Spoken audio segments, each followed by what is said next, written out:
down in the basement, carpet over top of concrete. Let me pull back this carpet and show you what takes place underneath the foam underpad.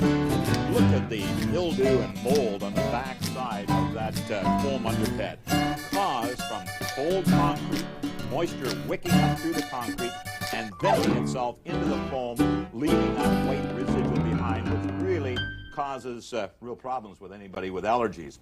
What's it caused from? Well, the cold, the moisture. In fact, look what the moisture will do with the hardware on the bifold doors. The temperature of the floor, 67 degrees Fahrenheit, approximately 10% colder than what you would find during a heating season. Now, this being the summer, you can imagine how cold it might be in the wintertime. Warmfoot is a multi-dimpled structure, as we see here, manufactured out of a high-density polyethylene material. And we place this material onto the concrete floor, and essentially the multi-dimples create a thermal barrier of air underneath the flooring. In other words, we put the plywood material on top, which creates a sandwiching effect with the air underneath. Stopping mildew? Exactly. Simply take the rolls, roll them out, and you can overlap as like that.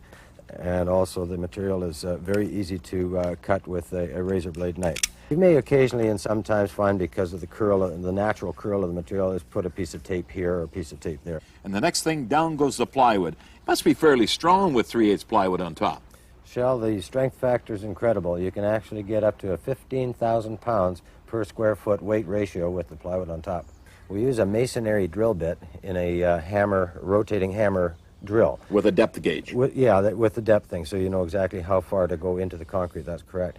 And what you do is, once you drill in through the plywood surface board and the Warmfoot air gap into the concrete, you end up going down into the concrete like that. And then you take your fastener, the Warmfoot fastener, and you put it down in there. Flush with the top of the plywood? Flush with, that's correct. Then a heavy hammer, and you just wrap that down. But if you planned on putting vinyl flooring down, like tiles or vinyl, then a multi-ply approved underlay plywood would be screwed on top.